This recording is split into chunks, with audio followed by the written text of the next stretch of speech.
penutupan. Amin ya robbal alamin. Pertama-tama tentunya marilah selalu kita panjatkan puji syukur kita kepada Allah Subhanahu wa taala atas segala limpahan nikmat dan anugerahnya yang telah Allah berikan kepada kita. Alhamdulillah, sampai dengan malam hari ini kita masih semangat terus untuk berdakwah ilallah. Mudah-mudahan jerih payah kita, lelah kita dibalas oleh Allah Subhanahu wa taala. Amin ya rabbal alamin. Sholawat teriring salam tentunya marilah selalu kita haturkan kepada uswatun hasanah kita Nabi besar Muhammad sallallahu alaihi wasallam beserta para keluarga beliau, para sahabat beliau, para pengikut beliau, dan mudah-mudahan kita termasuk daripada umat beliau yang kelak mendapatkan syafaatnya fi yaumil qiyamah. Amin ya rabbal alamin. Hadirin jamaah jaulah Ramadaniyah yang dimuliakan oleh Allah Subhanahu wa taala. Rasulullah sallallahu alaihi wasallam dalam satu hadisnya mengatakan, nahnu akhiruna wal awwaluna yaumal qiyamah. Kami adalah umat yang terakhir yang Allah utus di muka bumi, namun kami umat yang terdepan nanti pada hari kiamat. Pada ayat Al-Quran bahkan Allah Subhanahu wa ta'ala tegaskan, kuntum khaira ummatin ukhrijat linnas ta'muruna bil ma'ruf wa tanhauna 'anil munkar. Bahwa kita semua umat Nabi Muhammad adalah umat yang terbaik yang Allah keluarkan di muka bumi ini dari umat-umat terdahulu. Maka dari dua dalil ini, baik Al-Quran maupun hadis Nabi Muhammad sallallahu alaihi wasallam, ini mempertegas bahwa Allah Subhanahu wa taala memberikan khususiyah terkhusus kepada Nabi kita Nabi besar Muhammad sallallahu alaihi wasallam dan juga kepada umatnya, yaitu kita sebagai umat akhir zaman. Karena Allah Maha tahu tentang kelemahan dan keadaan daripada umat Nabi Muhammad. Coba kita perhatikan potongan-potongannya. Coba lihat Bang Roy, kira-kira bisa menandingi orang-orang terdahulu dalam ibadah atau tidak? Kayaknya sesuatu yang tidak mungkin. Maka Allah Subhanahu wa taala baik melalui Al-Quran dan hadis Nabi Muhammad sallallahu alaihi wasallam banyak menjelaskan tentang amalan yang sedikit yang dia lakukan namun bernilai pahala yang besar di sisi Allah Subhanahu wa taala, bahkan bisa menyaingi amalan-amalan daripada umat-umat terdahulu yang kita tahu umat terdahulu ini umurnya ini rata-rata hampir ratusan. Ada yang 500, ada yang 300, bahkan ada yang ribuan. Maka Allah Subhanahu wa taala memberikan spesialis kepada umat Nabi Muhammad dengan amalan-amalan yang begitu ringan yang sering kita dengar, khafifatani 'alal lisan, sakilatani fil mizan. Tuh amalan-amalan yang ringan kita ucapkan namun akan menjadikan berat timbangan amal kita. Bahkan dalam hadis dikatakan siapa orang yang melakukan sholat jamaah isya maka seakan-akan dia menghidupkan separuh malam beribadah. Dilanjutkan dengan jamaah sholat subuh maka seakan-akan dia telah menghidupkan satu malam penuh untuk beribadah. Jadi intinya Allah Subhanahu wa taala memberikan khususiyah kepada Nabi Muhammad dan juga umat Nabi Muhammad.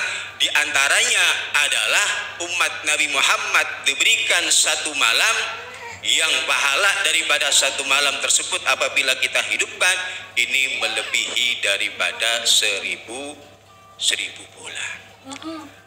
Pada kesempatan kali ini kita akan membahas sedikit tentang tafsir surat Al-Qadr. Ya, para ulama menjelaskan tentang surat Al-Qadr ini. Ada yang mengatakan bahwa surat Al-Qadr ini diturunkan di ayat-ayat yang berbangsa Makkiyah. Ada juga yang mengatakan ayat-ayat yang berbangsa Madaniyah. Kronologi daripada turunnya ayat ini, satu ketika Nabi Muhammad SAW sedang berbincang-bincang dengan para sahabatnya. Nabi Muhammad menceritakan seorang pemuda dari kaum Bani Israel yang memiliki kemauan yang tinggi, gagah berani, hidupnya selalu membawa pedang di dalam berjihad fisabilillah. lillah, bahkan menghabiskan umurnya untuk berjuang di jalan Allah Subhanahu wa taala selama 1000 bulan atau 82 tahun lebih 4 bulan. Sehingga para sahabat kagum dengan kehebatan pemuda dari bangsa Yahudi tersebut. Mereka iri dengan apa yang dilakukan pemuda tersebut. Akhirnya Allah Subhanahu wa taala turunkan yang namanya surat Al-Qadar, bahwa di dalam umat Nabi Muhammad ada satu malam yang apabila kita mendapatkannya, kita akan mendapatkan pahala melebihi daripada kebaikan yang kita lakukan selama 1000 bulan, yang di situ tidak ada malam Lailatul Qadar. Sebagian riwayat mengatakan bahwa asbabun nuzul ayat ini ketika Nabi Muhammad SAW sedang melakukan Isra wal Mi'raj. Kita tahu perjalanan Isra Nabi Muhammad dari Masjidil Haram ke Masjidil Aqsa. Nah, ketika beliau berada di Masjidil Aqsa, para nabi-nabi Allah Subhanahu wa taala ini semua berkumpul bersama para umat-umatnya yang dipimpin langsung oleh Nabi Muhammad SAW. Nabi Muhammad melihat begitu banyak para umat-umat dari nabi-nabi terdahulu. Beliau melihat ada sekelompok umat yang banyak sekali yang umurnya sudah tua-tua. Siapakah itu? Itu adalah umatnya Nabi Musa, yang mereka hidupnya digunakan untuk berjuang di jalan Allah Subhanahu wa ta'ala, sehingga Allah Subhanahu wa ta'ala kemudian menurunkan surat Al-Qadar ini untuk menyaingi daripada kelebihan-kelebihan yang dimiliki oleh umat-umat terdahulu, yaitu diantaranya umat Nabi Musa. Bismillahirrahmanirrahim. Inna anzalnahu fi lailatul qadar wa ma adraka ma lailatul qadar. Lailatul qadri khairum min alfi syahrin tanazzalul malaikatu warruhu fiha biizni rabbihim min kulli amr. Salamun hiya hatta matla'il fajr. Inna anzalnahu, sesungguhnya. Jadi di awal kalimat tersebut, di awal surat tersebut, Allah Subhanahu wa taala menguatkan ucapannya. Di dalam ilmu kalam yang namanya taukid ini terkadang husnul taukid, bahkan terkadang wujubut taukid, terkadang tidak perlu ditaukidi. Apabila mukhatabnya, lawan bicaranya dia ada khaliyatih, ini berarti orang yang memang sudah paham. Nah, ini tidak perlu ditaukidi. Ya, tidak perlu ucapan kita ada penekanan. Contoh Zaidun qaimun. Nah, ini dia sudah paham bahwa Zaid itu datang, maka nggak perlu kita tambahkan penguat bahwa Zaid itu datang. Ada juga kalanya dalam ucapan kita ini perlu yang namanya husnul taukid, bahwa mentaukidi ucapan itu dikatakan baik ketika mukhatabnya adalah mutaraddid, masih bingung, masih belum yakin. Maka mentaukidkan ucapan kita, menguatkan ucapan kita itu dikatakan baik, benar bahwa Zaid tadi udah datang. Nah, ini tujuannya untuk menguatkan ucapan kita kepada orang yang mutaradid. Ada kalanya juga taukid ini wajib untuk kita utarakan ketika mukhatabnya, orang yang kita ajak bicara ini adalah orang yang mungkir, orang yang ingkar dengan perkataan kita, maka di situ hukumnya wajib taukid untuk kita kuatkan daripada ucapan kita. Nah, pada ayat tersebut Allah menguatkan ucapannya raddun, karena untuk menolak, menangkal kepada orang-orang yang tidak meyakini atas apa yang telah Allah turunkan, yaitu Al-Quran pada malam Lailatul Qadar. Inna anzalnahu, sesungguhnya aku. Nah, kemudian di dalam ilmu nahu di sini ada domirna, ya. Domirna ini kalau di dalam nahu ini ada kalanya mutakalim wahda, ada kalanya mutakalim mal ghair. Pada ayat tersebut ulama menjelaskan bahwa domirna pada ayat tersebut adalah bimakna mu'azzam nafsah, dalam rangka Allah Subhanahu wa taala ingin mengagungkan zatnya. Dengan bahasa kami, tujuannya adalah untuk mengagungkan zatnya Allah Subhanahu wa taala. Jadi dalam bahasa ini terkadang menggunakan bahasa jamak ini dengan makna bukan menunjukkan pada makna banyak, tetapi dalam rangka untuk pengagungan. Seperti ucapan kita ke guru, antum bagaimana Ustaz? Nah, ini kan antum domir jamak, tetapi tujuan kita mengucapkan antum ini dalam rangka pengagungan. Jadi dalam ilmu bahasa, ilmu balaghah terkadang dzauq ini perlu, rasa ini perlu. Seperti halnya di dalam ilmu balaghah itu ada yang namanya tangzilul alim manzilatal ingkar. Terkadang kita perlu memposisikan orang yang udah paham pada posisi orang yang nggak paham. Siapa contohnya? Orang-orang yang memang udah dikasih tahu masih juga nggak mau diamal karena kita posisikan dia sebagai orang yang memang belum tahu. Nah ini dalam rangka kita membahas tentang sedikit tentang runtutan kalimat tersebut. Inna sesungguhnya kami, atau juga mutakalim di sini ma'al ghair, maksudnya Allah bersama dengan malaikat Jibril yang Allah utus malaikat Jibril untuk menurunkan Al-Qur'an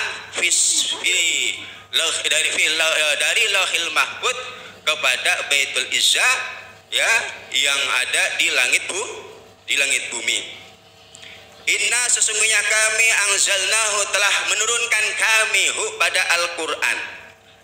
Kata inzal ya di dalam tafsir As-Sawi, syarah daripada tafsir Jalalain, dikatakan inzal ini ya sebenarnya kalimat yang digunakan untuk sesuatu yang wujud, sesuatu yang berupa bentuk.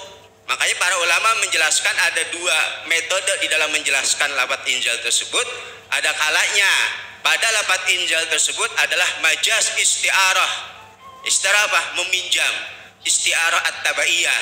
Jadi meminjam makna iha untuk lafaz inzal. Maksudnya Allah Subhanahu wa taala mewahyukan, bukan menurunkan. Karena Al-Qur'an itu bukan sesuatu bentuk benda atau barang atau mushaf yang sekarang kita baca. Karena mushaf yang sekarang ini itu sudah merupakan makhluk.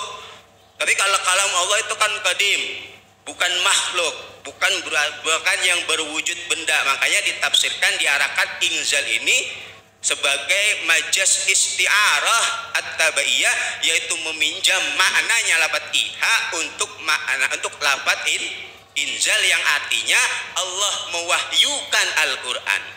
Atau juga sebagian ulama mengatakan bahwa inzal ini adalah majazul akli.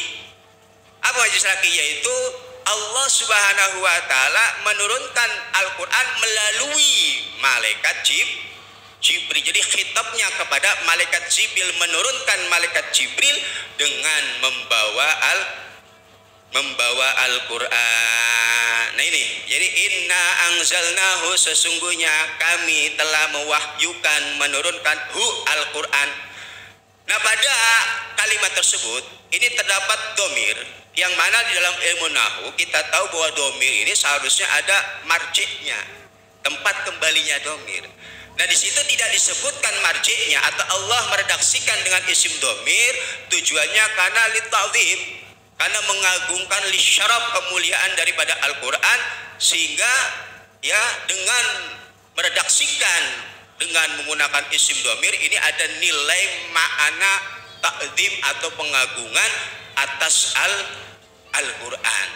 Jadi dalam ilmu balaghah itu terkadang kita mengagungkan, tadi yang saya katakan ada dzauq yang bisa kita rasakan, seperti kita menemukan nama Sayyiduna Muhammadun.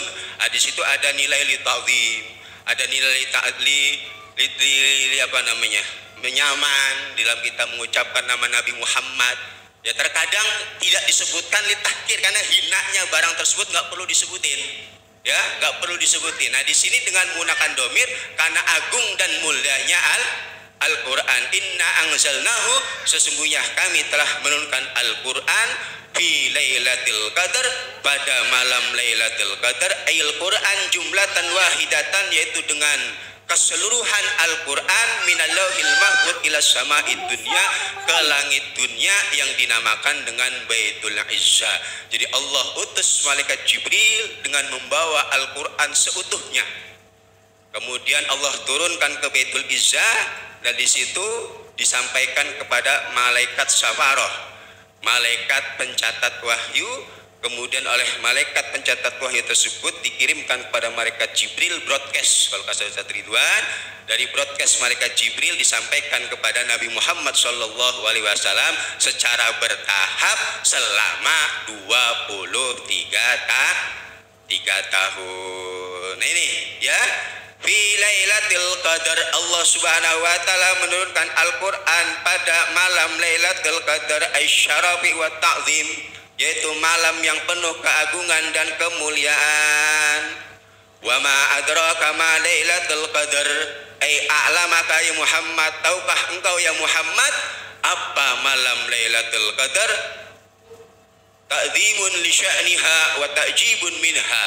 Jadi Allah Subhanahu wa taala mengulangi kalimatnya ma Lailatul Qadar ya, dalam rangka mengagungkan daripada sya'an atau keadaan malam Lailatul Qadar dan begitu menakjubkannya daripada malam Lailatul Qadar. Lailatul Qadri khairum min alfi syahr.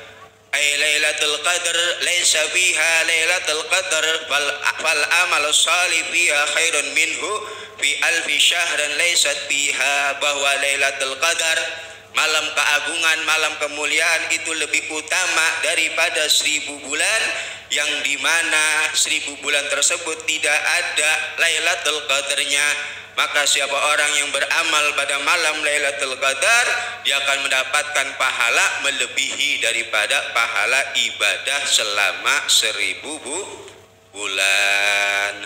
Tanazzalul malaikatu warruhu fiha biidzni rabbihim, ay tatanazzalu bihadwi ihdat ta'aini minal asli, dengan membuang tak asalnya, yang asalnya adalah tatanazzalu. Kenapa dibuang? Ulama mengatakan bahwa saking banyaknya para malaikat turun ke muka bumi, dari malaikat Lauhul Mahfuz, malaikat yang ada di langit semua berdesak-desakan turun ke muka bumi dengan cepatnya, maka tujuan pembuangan maknanya seperti itu. Sebagian ulama mengatakan seperti itu.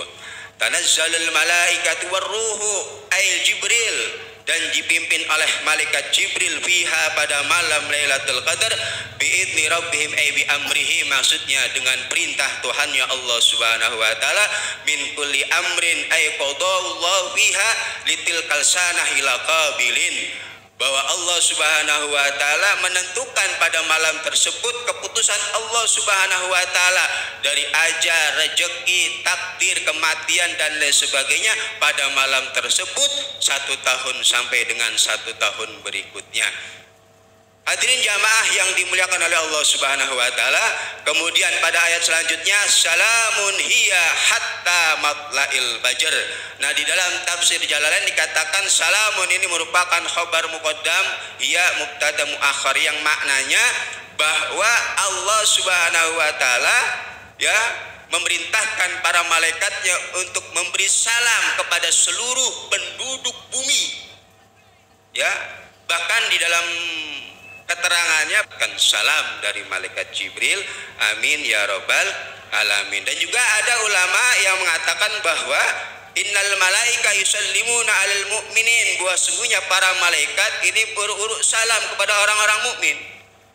Ada juga yang mengatakan innal lailah dzatas salim minal malaika alal mu'min aw ala ba'dihim ba'dan, atau pada malam tersebut para malaikat memberikan salam at-taslim, keselamatan dari para malaikat untuk orang-orang mukmin antara satu dengan yang lainnya. Ada juga mengatakan inna lailatul qadr data salamatin minna min kulli syarr, bahwa pada malam Lailatul Qadar Allah Subhanahu wa taala akan menyelamatkan, akan menjaga orang-orang yang menghidupkan malam-malam Lailatul Qadar dari segala keburukan hatta matla'il fajr, sampai dengan keluarnya fajar. Mudah-mudahan kita semua termasuk bagian orang-orang yang mendapatkan fadilah daripada keutamaan malam Lailatul Qadar. Intinya satu, peka dengan lingkungan. Orang yang enggak peka dengan lingkungan tidak akan mendapatkan yang namanya keutamaan daripada malam Lailatul Qadar. Perhatikan orang tuanya, perhatikan istrinya, perhatikan tetangganya. Orang yang orang tuanya masih dalam keadaan marah kepada dirinya, maka orang tersebut tidak akan mendapatkan malam Lailatul Qadar. Orang yang istrinya masih cemberut, gak dibeliin baju baru, ya